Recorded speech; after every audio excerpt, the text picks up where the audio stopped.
Chegamos no quinto e último tópico da nossa lição: segredos para a vitória.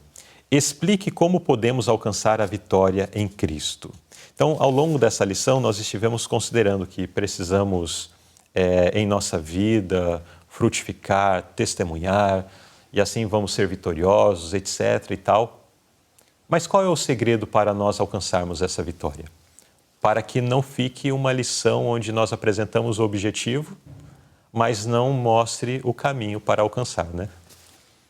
Então, o capítulo 2 de Tiago, quando ele entra nessa relação aqui da fé e das obras, parece que Tiago está participando de um diálogo de alguém que diz que tem a fé e o outro que tem as obras. E aqui ele vai dar uma conclusão, né? Que a fé sem as obras, ela é morta. E nós precisamos entender que aqueles que obterão a vitória em Cristo, né? Está bem claro que a pergunta já pontua aquilo que é de fato essencial, né? Nós precisamos crer em Cristo para receber o perdão, a salvação. E falando da salvadora graça de Deus e da função da fé, os apóstolos mostram, né, o que Tiago está fazendo aqui, que Deus está salvando um povo crente, zeloso, de boas obras. Isso é necessário, isso é esperado por Deus e pelo mundo. O mundo precisa ver, nós falamos muito disso aqui, né?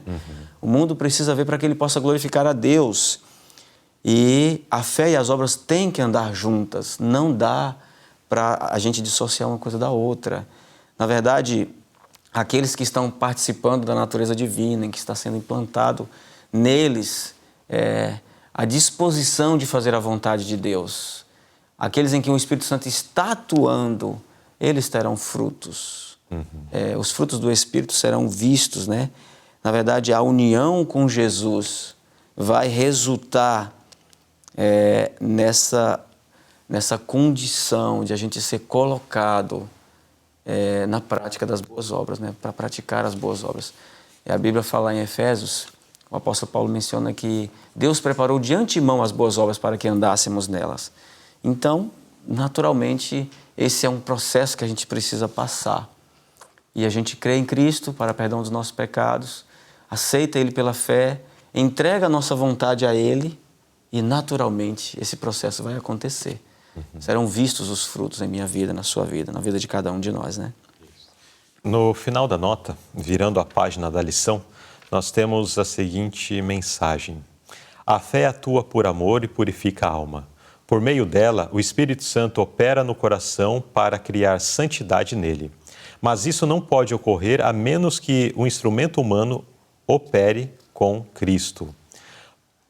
Para que possamos ter a justiça do Salvador, a influência do Espírito precisa nos transformar diariamente a fim de nos tornarmos participantes da natureza divina.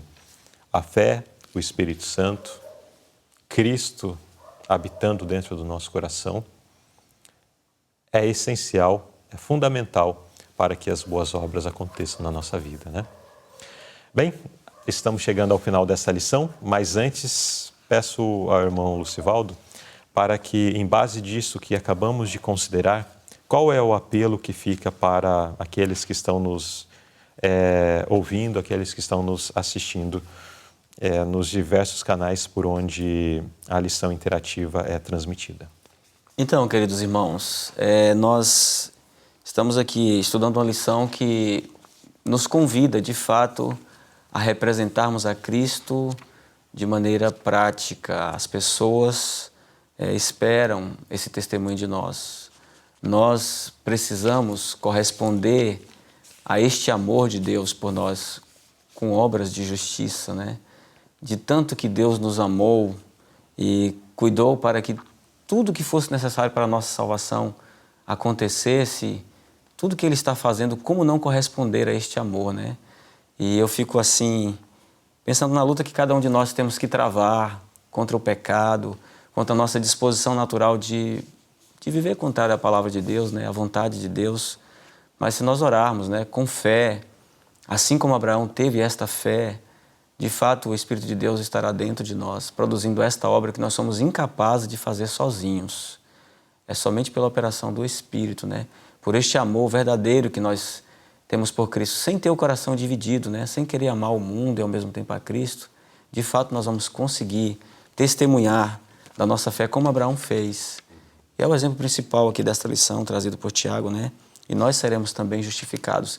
E a justiça de Cristo vai ser imputada em nós também. Nós vamos, de fato, receber esse privilégio de Deus não olhar para nós, para nossas imperfeições, mas olhar para a perfeição de Cristo, né?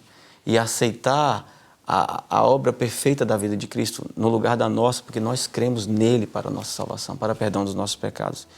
E, de fato, nós vamos ser mais do que vencedores. E que nós possamos nos entregar completamente. Eu penso que tudo se resume nesse ponto, né? Porque se eu não me entrego, Deus não realiza esta obra. Portanto, que nós venhamos a nos entregar e permitir que esta nossa fé brilhe neste mundo, né? E as pessoas glorifiquem a Deus.